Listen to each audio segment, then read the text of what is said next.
భారత్లోని అన్ని ఛానల్స్ ను ఆంధ్రదేశంలో ప్రసారం చేస్తున్న ఏకైక network city cable. Welcome to city cable news బులెటిన్ల ముందుగా హెడ్లైన్స్. పిఠాపురంలో సంక్రాంతి మహోత్సవాల్లో పాల్గొన్న AP deputy CM Pawan Kalyan.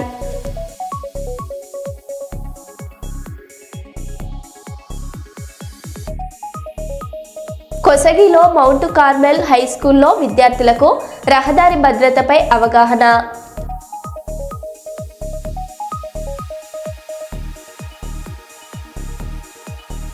వెలుగు సామాజిక స్వచ్ఛంద సంస్థ ఆధ్వర్యంలో సేవా కార్యక్రమం.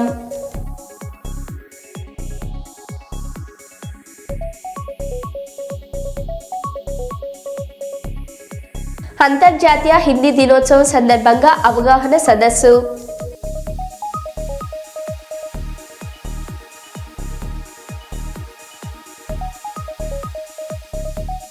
నంద్యాలలో ఎంపీ డాక్టర్ బైరెడ్డి శబరి ఆధ్వర్యంలో మెగా జాబ్ మేళా.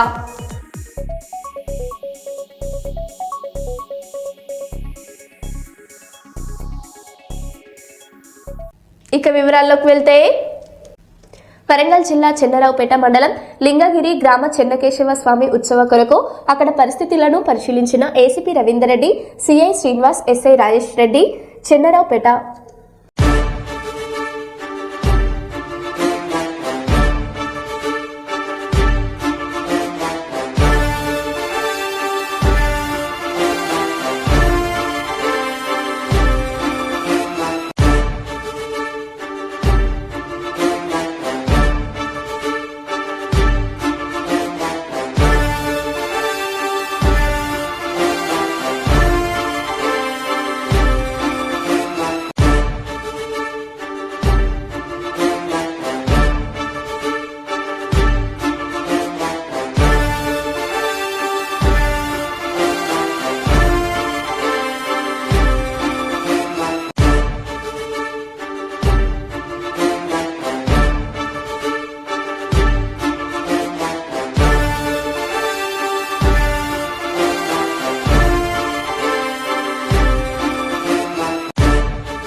వరంగల్ జిల్లా చెన్నరావుపేట మండల కేంద్రంలో పలు కిరాణా షాపులను తనిఖీ చేయడం జరిగింది.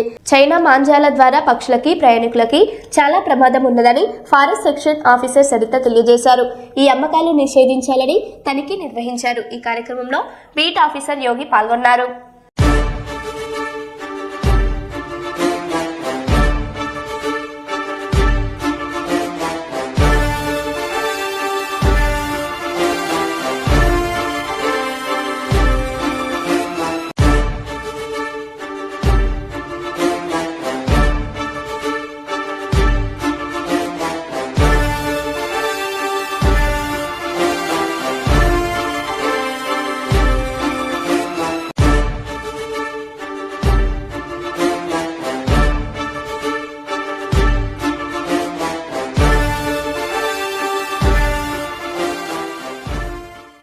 సిద్దిపేట జిల్లాపై తెలంగాణ రాష్ట్ర ప్రభుత్వం కక్షపూరితంగా వ్యవహరిస్తుందని మాజీ రాష్ట్ర ఎంపీటీసీల ఫోరం కన్వీనర్ దేవి రవీందర్ ఆరోపించారు.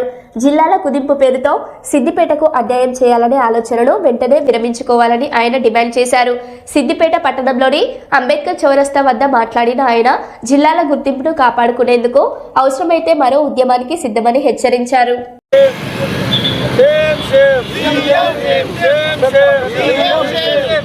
జిల్లాలను కుదించడము,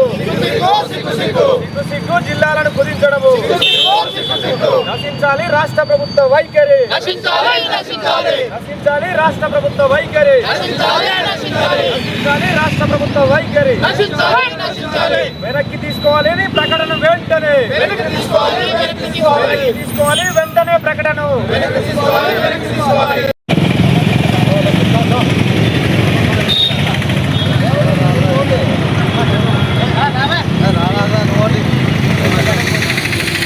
అందరూ అవుతుంది జిల్లాను తీసేయడం సిగ్గు సిగ్గు సిగ్గు సిగ్గు, జిల్లా తీసేయడం సిగ్గు సిగ్గు సిగ్గు సిగ్గు, జిల్లా తీసేయడం వ్యక్తులను ఖండిస్తున్నాం.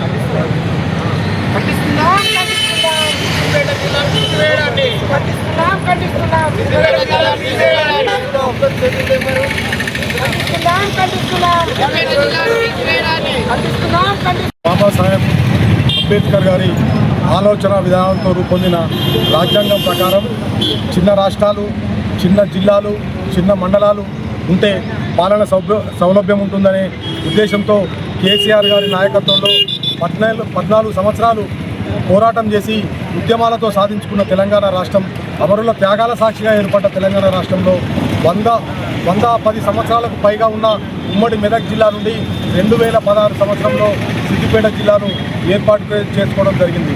ఈ సిద్దిపేట జిల్లా పైన ఈనాటి ఈ కాంగ్రెస్ ప్రభుత్వం కొన్ని కుట్రపూరితమైన ఆలోచనలు చేసి సిద్దిపేట జిల్లాను తీసివేసి మళ్ళీ సిద్దిపేట జిల్లా వాసులను మెదక్ జిల్లాల్లో, సంగారెడ్డి జిల్లాల్లో కలిపే ప్రయత్నం చేస్తున్నట్టు మొన్న పొంగిలేటి గారు అసెంబ్లీలో ఒక ప్రకటన చేయడం జరిగింది. ఈ ప్రకటన చాలా దుర్మార్గమైన విషయం. ఒక చిన్న జిల్లాలు, చిన్న మండలాలు, చిన్న డివిజన్లు ఉంటే ప్రజలకు పాలన సౌలభ్యం ఏర్పడుతుందనే ఒక కేసీఆర్ గారి గొప్ప ఆలోచనతో ఈ పనులు చేయడం జరిగింది. ఈనాడు ఈ రాష్ట్ర ప్రభుత్వం సిద్దిపేట జిల్లా పైన ఈ రోజున్న ముఖ్యమంత్రి కానీ, మంత్రివర్గం కానీ కేసీఆర్ గారి పైన అంకురార్పణ కూడా తెలంగాణ ఉద్యమానికి ఎలాగైతే సిద్దిపేట జిల్లా నుంచి అంకురార్పణ జరిగిందో ఈ కాంగ్రెస్ ప్రభుత్వాన్ని దించేందుకు కూడా అంకురార్పణ ఈ సిద్దిపేట జిల్లా నుంచే ప్రారంభమవుతోందని మేము బీఆర్ఎస్ పార్టీ పక్షాన తెలంగాణ రాష్ట్రాన్ని, సిద్దిపేట జిల్లాను సాధించిన పార్టీ బీఆర్ఎస్ పార్టీ పక్షాన మేము హెచ్చరిస్తున్నాం అని తెలియజేస్తున్నాం. జై తెలంగాణ, జై.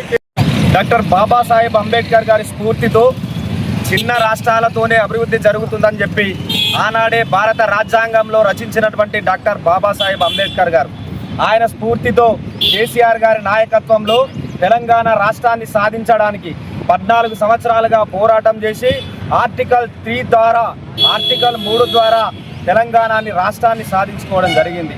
తెలంగాణ రాష్ట్రాన్ని సాధించుకున్న అనంతరం ప్రజలకు పరిపాలన సౌలభ్యంగా ఉండాలని చెప్పి అనేక దూరంగా వ్యతిరేకిస్తూ ఉన్నాం. ఈ రాష్ట్ర ప్రభుత్వం ఏమైనా చేయాలనుకుంటే ప్రజలకు ఆమోదయోగ్యంగా ఉండే విధంగా, ప్రజలకు మంచి పాలన అందించే విధంగా ఈ రాష్ట్ర ప్రభుత్వం, రాష్ట్ర ముఖ్యమంత్రి గారు ప్రయత్నం చేయాల్సినటువంటి అవసరం ఉన్నది. కానీ ఈరోజు సిద్దిపేట జిల్లా మీద ఒక కక్షపూరితమైనటువంటి వాతావరణంలో జిల్లాను తొలగిస్తామని చెప్పి ప్రకటనలు చేయడం మేము తీవ్రంగా ఖండిస్తూ ఉన్నాం. ఒకవేళ కనుక సిద్దిపేట జిల్లా వైపు రాష్ట్ర ప్రభుత్వం కనుక కన్నెత్తి చూస్తే జరగబోయే పరిణామాలు సిద్దిపేట జిల్లా అగ్నిగుండంగా మారబోతుంది. మీ ప్రభుత్వానికి సిద్దిపేట జిల్లా నుంచే పతనం స్టార్ట్ అవుతుందని కూడా ఈ సందర్భంగా ఈ రాష్ట్ర ప్రభుత్వానికి తెలియజేస్తూ ఉన్నాం. ముఖ్యంగా గతంలో రేవంత్ రెడ్డి గారు ఈ తెలంగాణ రాష్ట్ర సాధనలో పనిచేయకుండా జై తెలంగాణ అనని ముఖ్యమంత్రి ఈ రాష్ట్రానికి ముఖ్యమంత్రి కావడం నిజంగా దుర్మార్గం. డాక్టర్ బాబాసాహెబ్ అంబేద్కర్ ఆర్టికల్ 3 ద్వారా కేసీఆర్ గారి నాయకత్వంలో తెలంగాణ రాష్ట్రాన్ని సాధించి అనేక జిల్లాలు ఏర్పాటు చేసి ఈరోజు ప్రజల కోసం పనిచేస్తున్నటువంటి కేసీఆర్ గారు పెట్టినటువంటి జిల్లాల్ని తొలగిస్తామంటే చూస్తూ ఊరుకునేది లేదు. ఇప్పటికైనా కూడా మరి మంత్రి పొంగులేటి గారు చేసినటువంటి ప్రకటన మీద ముఖ్యమంత్రి రేవంత్ రెడ్డి గారు స్పష్టమైనటువంటి ప్రకటన చేయాలని చెప్పి, లేని పక్షంలో జరగబోయేటువంటి పరిణామాలకు రాష్ట్ర ప్రభుత్వం బాధ్యత వహించాల్సి ఉంటుందని చెప్పి ఈ సందర్భంగా ప్రభుత్వాన్ని హెచ్చరిస్తా ఉన్నాం. భారత రాష్ట్ర సమితి పార్టీ ఆధ్వర్యంలో కార్మిక హక్కుల కోసం జిల్లా స్థాయి సదస్సు జనవరి 11న నిర్వహించనున్నారు. మాజీ చీఫ్ విప్ దాస్యం వినయ్ భాస్కర్ పేర్కొన్నారు. కేంద్ర రాష్ట్ర ప్రభుత్వాల కొత్త కార్మిక చట్టాలు ఉద్యోగ కార్మిక హక్కులను కాలరాస్తున్నాయి. సదస్సులో అన్ని కార్మిక ఉద్యోగ సంఘాల ప్రతినిధులు పాల్గొని సమస్యలను చర్చించి హక్కుల కోసం ఉద్యమిస్తారని తెలిపారు.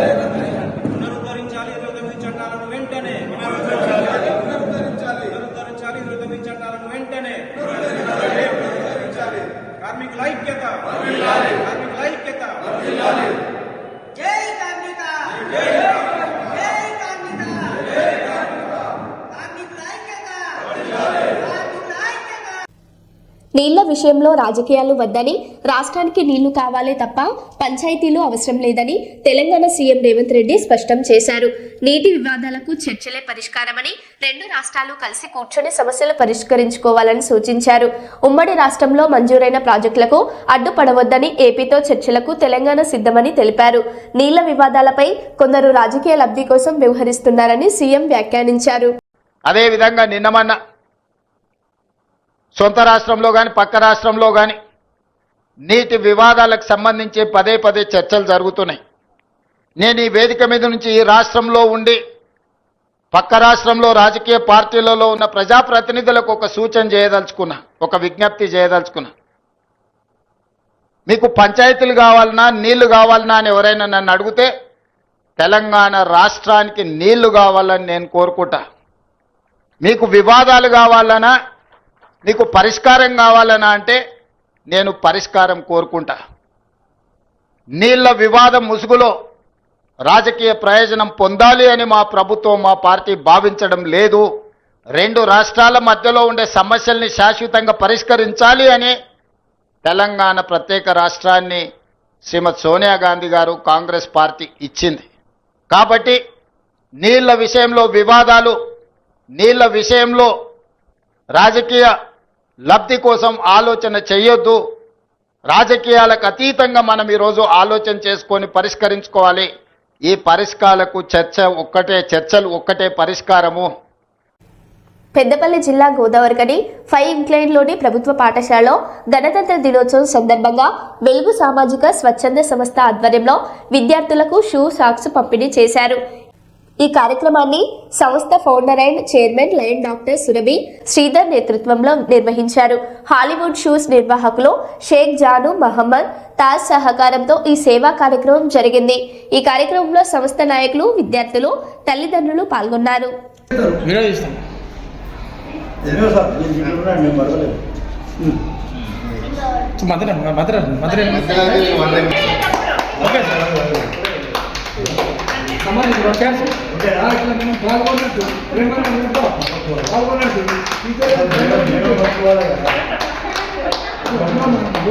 ఓకే సార్ చాలు.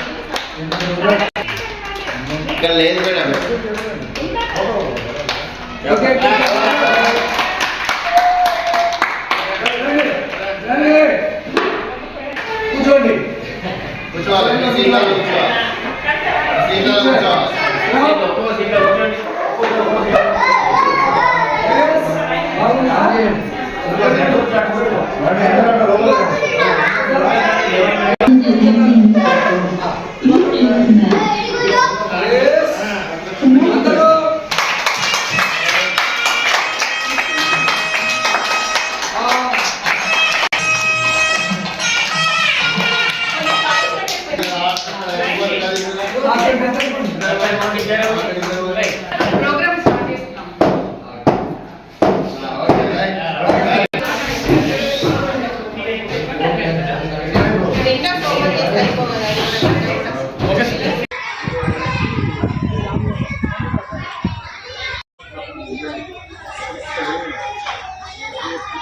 పాఠశాల స్కూల్ కాంప్లెక్స్ హెచ్ఎంఐన శ్రీ అనుమాల మల్లారెడ్డి గారిని వేదిక మీదికి రావాల్సిందిగా కోరుతున్నాం.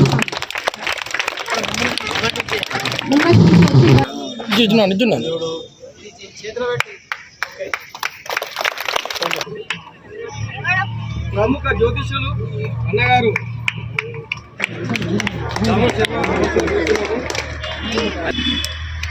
Hollywood Shoe Mart Kalyan Nagar road Godavari సహకారం వారు రాజోద్దీన్ గారు స్టేజ్కి రావాల్సింది కోరుతున్నాము.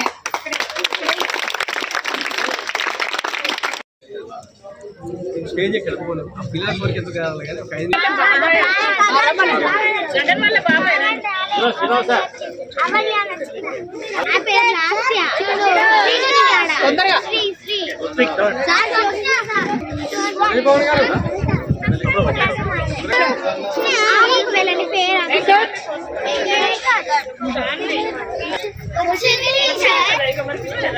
జియాశ్విత్ వర్ధన్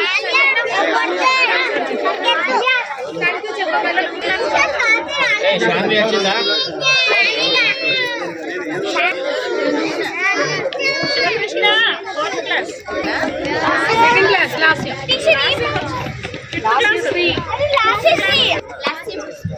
భవానీ అప్సనా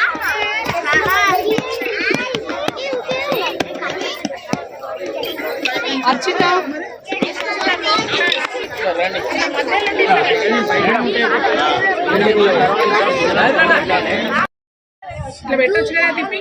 ఆధ్వర్యంలో చేపడుతున్న సేవా కార్యక్రమంలో భాగంగా గోదావరికని పాయింట్లలోని ప్రభుత్వ పాఠశాలలో విద్యార్థులందరికీ షూ అండ్ సాక్స్ పంపిణీ కార్యక్రమం నిర్వహించడం జరుగుతుంది. ఈ షూ సాక్స్ పంపిణీ కార్యక్రమానికి హాలీవుడ్ 2 నెలల క్రితం నుండి ప్రభుత్వ పాఠశాలలో చదువుతున్న ప్రతి పిల్లోడికి ఏదో ఒక సహాయ సహకారాలు అందించడమే ఒక లక్ష్యం పెట్టుకొని ప్రభుత్వం చదువుతున్న పిల్లలందరికీ ఏదో ఒక రకంగా సహాయ సహకారాలు అందించడం జరుగుతుంది. ప్రభుత్వం ఎంతో ఇబ్బంది పడ్డటువంటి పరిస్థితి మనకు తెలుసు. ఇవాళ అలాంటి కష్టాలను చూసి వచ్చినటువంటి వాళ్ళం కాబట్టి ఎంతో కొంత ఆధ్వర్యంలో హాలీవుడ్ షూస్ వారి సౌజన్యంతో ఈ కార్యక్రమాన్ని నిర్వహిస్తూ ఉన్నారు. ఈ కార్యక్రమానికి అధ్యక్షత వహిస్తున్నటువంటి పాఠశాల హెడ్ మాస్టర్ గారు మరియు వెలుగు మంచి క్వాలిఫైడ్ అంటే పీజీ హోల్డర్స్, డిగ్రీ చేసిన వాళ్ళు ప్రీ ప్రైమరీ ఇన్స్ట్రక్టర్గా సెలెక్ట్ కావడం జరిగింది. వారికి కూడా ఇప్పుడే సూచనలు తమ్ములు శ్రీధర్ గారు, అలాగే ఈనాటి కార్యక్రమ ముఖ్య అతిథి ఎంబీఓ మల్లేశ్వరం గారు, వేదిక మీద ఉన్న వివిధ రంగాల ప్రముఖులందరికీ, పాఠశాల ఉపాధ్యాయులకు, పాఠశాలలో విద్యను అభ్యసిస్తున్న చిన్నారులందరికీ, పోషకులకు నా హృదయపూర్వక నమస్కారాలు తెలియజేసుకుంటూ, ఇంతకుముందు మేడం చెప్పినట్లుగా ఇక ముందు కూడా చేస్తామని తెలుపుతూ ఈ అవకాశం ఇచ్చినటువంటి శ్రీధర్ మా అధ్యక్షులు వారికి తెలుపుకుంటూ మరియు వేదిక ముందు ఉన్న పెద్దలందరికీ కూడా నమస్కారాలు తెలుపుకుంటూ థ్యాంక్ యూ. మాజీ ఎమ్మెల్యే మైనంపల్లి హనుమంతరావు జన్మదినాన్ని పురస్కరించుకొని శుక్రవారం నాడు పిట్టల నాగరాజు ఆధ్వర్యంలో ఘనంగా అన్నదాన కార్యక్రమం నిర్వహించబడింది. ఈ కార్యక్రమంలో స్థానిక నాయకులు, పార్టీ కార్యకర్తలు, అభిమానులు పెద్ద సంఖ్యలో పాల్గొని తమ శుభాకాంక్షలు తెలియజేశారు. సమాజ సేవే లక్ష్యంగా నిర్వహించిన ఈ అన్నదాన కార్యక్రమం ద్వారా వందలాది మంది ప్రజలకు భోజనం వడ్డించగా జన్మదిన వేడుకలను సేవా కార్యక్రమాలతో నిర్వహించడం ఆదర్శప్రాయమని పలువురు ప్రశంసించారు. ఈ సందర్భంగా పిట్టల నాగరాజు గారు మాట్లాడుతూ మైనంపల్లి హనుమంతరావు సేవా భావన ప్రతి ఒక్కరికి స్ఫూర్తిదాయకమని పేర్కొన్నారు. ఈ కార్యక్రమం విజయవంతంగా జరగడంలో కార్యకర్తలు, అభిమానులు విశేషంగా సహకరించారు.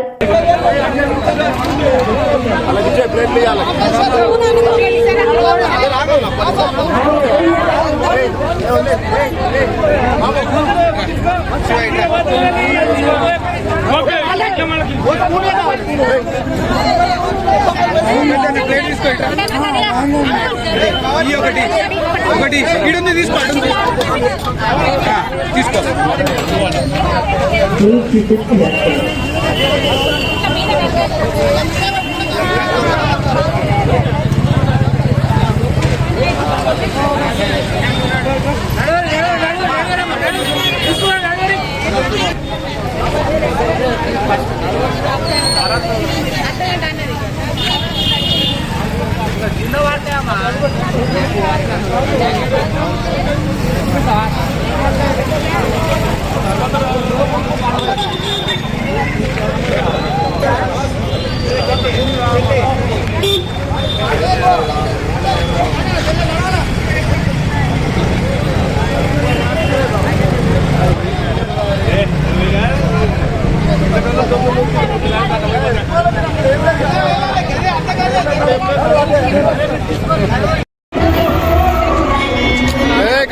మైనంపల్లి హనుమంతన్న గారి 60వ సంవత్సరం పుట్టినరోజు సందర్భంగా వినాయక్ నగర్ సంతోష్ మాతా నగర్ చౌరస్తాలో అన్నదాన కార్యక్రమం చేయడం జరుగుతున్నది. అన్నగారు ఆయుర ఆరోగ్యాలతో ఇల్లు నూరేళ్ళు వర్ధిల్లాలని మా మల్కాజ్గిరి కాంగ్రెస్ కుటుంబ సభ్యుల తరఫున, అలాగే మా మల్కాజ్గిరి ప్రజల తరఫున, అలాగే మా అందరి తరఫున జన్మదిన శుభాకాంక్షలు తెలుపుతున్నాం. అలాగే రానున్న రోజుల్లో హనుమంతన్న రాజకీయంలో మరీ ఎదగాలని, మినిస్టర్ కావాలని మా మనస్ఫూర్తిగా కోరుకోవడం జరుగుతుంది. జై మైనంపల్లి హనుమంతన్న. ఓరుగల్లు సంగీత ప్రియులకు సంస్కృతి, సంగీతం, భక్తి ఒకే స్రవంతిగా కలిసి ప్రవహించే మహత్తర కార్యక్రమాన్ని ఈ నెల 25న 12 గంటల పాటు నిర్వహిస్తున్నట్లు ఆర్యవైశ్య సంఘం జాతీయ నాయకులు గట్టు మహేష్ బాబు, భద్రకాళి దేవస్థానం ప్రధాన అర్చకులు భద్రకాళి శేషులు తెలిపారు. శుక్రవారం అమ్మవారి సన్నిధిలో ఆలయ ప్రాంగణంలో ఆచార్య దేవోభవ గురు గౌరవ మహోత్సవం స్వర సంస్కృతి కార్యక్రమానికి సంబంధించిన పోస్టర్ను ఆవిష్కరించారు. స్వర సంగమం మ్యూజిక్ ప్రియులు రిప్రజెంటేషన్ సంస్థ ఆధ్వర్యంలో హన్మకొండలోని డాక్టర్ బిఆర్ అంబేద్కర్ భవనంలో ఈ నెల 25న ఉదయం 9 గంటల నుంచి రాత్రి 9 గంటల వరకు ఏకదాటిగా 12 గంటల పాటు ఈ కార్యక్రమం కొనసాగుతుందని సంస్థ అధ్యక్షుడు ఎంఎల్ రావు అన్నారు. సుపరిచితుడు, ప్రపంచ దేశాలలో కూడా వందలాది కార్యక్రమాలు చేసి ఘంటసాల గారి స్వరాన్ని ఘంటసాల గారు కూడా వింటే అసలు ఘంటసాల గారు విని నేనే పాడినా అనే స్థాయిలో ఏదైతుందో వారు అనుకునే స్థాయిలో వారి పాట నిజంగా అద్భుతము. చాలా గ్రేట్ డే ఇవాళ మనందరికీ. మరి వారు 25వ తారీఖు రోజు వరంగల్ జిల్లాలో ఉన్నటువంటి దాదాపు 72 మంది కళాకారుల యొక్క స్వరాన్ని మన తెలంగాణకు, ఆంధ్రప్రదేశ్కు మరియు దేశంలో ప్రపంచ దేశానికి వినబడాలి. వరంగల్లో ఉన్నటువంటి ఈ స్వరం అంత గొప్పది అని చెప్పి కళాకారులకు అడ్డా ఏదైతుందో, నిలయం ఏదైతుందో మన వరంగల్, ఇలాంటి వరంగల్లో ఇలాంటి కార్యక్రమం చేయడం నిజంగా కూడా మనం అదృష్టంగా భావిద్దాం. కళాకారులందరికీ ఇది ప్రోత్సాహకరము. ఎవరైతే మనకు కళాకారులు ఉన్నారో, గాన కోకిలలు ఉన్నారో, అమ్మలు మరియు సోదరులు ఉన్నారో వాళ్ళందరూ కూడా అంబేద్కర్ భవన్లో 25వ తారీఖున పొద్దున ఉదయం 9 గంటల నుంచి సాయంత్రం రాత్రి వరకు కూడా ఈ కార్యక్రమం జరుగుతుంది. ఎవరైతే ఇక్కడ రావాల్సినటువంటి వారందరూ కూడా ఆ రోజు ఆ సభకు హాజరై మీ యొక్క నైపుణ్యతను మరియు మీ యొక్క గళాన్ని వినిపించి అందరి మన్నలు పొంది ఇవాళ వీరి యొక్క దీవెనలు పొందాలని చెప్పేసి మా మిత్రుడు, సోదరుడు గత చాలా సంవత్సరాల నుంచి కూడా ఇక్కడ వరంగల్ అంటే వారికి అతి ఇష్టము, నాకు తమ్ముళ్లాగా. మరి అలాంటి ఇవాళ శరత్ చంద్ర గారు మన అందరి మధ్యలో ఉండడం నిజంగా కూడా మనం హ్యాపీగా ఫీల్ అవుదాం. వీరి యొక్క ప్రసంగాన్ని కొనసాగించవలసి. అంబేద్కర్ భవన్లో స్వర సంగమం మ్యూజిక్ లవర్స్ రిప్రజెంటేషన్ తరఫు నుంచి ఆచార్య దేవోభవ అనే కార్యక్రమాన్ని తలపెడతాం. ఈ వరంగల్ ఉమ్మడి జిల్లాలో ఉన్న అందరు కళాకారుల్ని అక్కడ తీసుకొచ్చి వాళ్ళందరితో పాటలు పాడి మార్నింగ్ ఉదయం 9 గంటల నుంచి రాత్రి 9 గంటల వరకు నిర్విరామంగా సంగీతం ప్రోగ్రాం జరుగుతుంది. ఆ ప్రోగ్రాంలో ఆచార్య దేవోభవ ప్రోగ్రాం చేస్తున్నాం. అందరికీ మీడియా తరఫు కార్యక్రమం పాటలు కార్యక్రమం ఉదయం 9 గంటల నుంచి రాత్రి 9 గంటల ఘంటసాల గారు ఘంటసాల గారు ఉన్నారు. ఘంటసాల గారి పాటలు మన వరంగల్ ఉమ్మడి జిల్లాలో అందరు కళాకారులు 72 మంది కళాకారులు వస్తున్నారు. వాళ్ళకి యుగల గీతాలు ఉంటాయి, యాగాల గీతాలు ఉంటాయి, బృంద గీతాలు ఉంటాయి. ఉదయం నుంచి జరుగుతూ ఉంటాయి. శరత్చంద్ర సార్ ఆధ్వర్యంలో జరుగుతూ ఉంటుంది. అతిథులు వస్తున్నారు, హైదరాబాద్ నుంచి వస్తున్నారు, లోకల్ లీడర్స్. డ్యాన్స్ చేసిన AP deputy CM Pawan Kalyan పిఠాపురంలో సంక్రాంతి మహోత్సవాల్లో పాల్గొన్న AP deputy CM Pawan Kalyan. ఈ సందర్భంగా అక్కడ కళాకారులతో కలిసి సరదాగా డ్యాన్స్ చేసిన పవన్ కళ్యాణ్. ఆవిష్కరణ మహోత్సవ వేడుకలకు మరి ఈ వేదిక సిద్ధంగా ఉంది. హరిజనులు, అదేవిధంగా కూచిపూడి నృత్య ప్రదర్శనలు, తింసా నృత్యాలు ఇలా అంగరంగ వైభవంగా సాంస్కృతిక కళాత్మక రూపాలతో గౌరవ ఉప ముఖ్యమంత్రి వర్యులు వారికి స్వాగతం పలకటం జరుగుతోంది. గట్టిగా చప్పట్లతో కళాకారులతో వారు కూడా నేరుగా పాల్గొని సాంస్కృతిక కార్యక్రమాలతో వారందరూ కూడా వారిని ఎంతగానో ఎంకరేజ్ చేస్తున్నటువంటి సందర్భం మనం చూస్తున్నాం. తింసా నృత్యం మన అందరికీ తెలుసు. ఈ నృత్యాల ఆవిష్కరణ మహోత్సవ వేడుకలకు మరి ఈ వేదిక సిద్ధంగా ఉంది. హరిజనులు, అదేవిధంగా కూచిపూడి నృత్య ప్రదర్శనలు, తింసా నృత్యాలు ఇలా అంగరంగ వైభవంగా సాంస్కృతిక కళాత్మక రూపాలతో గౌరవ ఉప ముఖ్యమంత్రి వర్యులు వారికి స్వాగతం పలకటం జరుగుతోంది. గట్టిగా చప్పట్లతో కళాకారులతో వారు కూడా నేరుగా పాల్గొని సాంస్కృతిక కార్యక్రమాలతో వారందరూ కూడా వారిని ఎంతగానో ఎంకరేజ్ చేస్తున్నటువంటి సందర్భం మనం చూస్తున్నాం. తింసా నృత్యం మన అందరికీ తెలుసు. ఈ మరో బులెటిన్లో మళ్ళీ కలుద్దాం. Stay tune.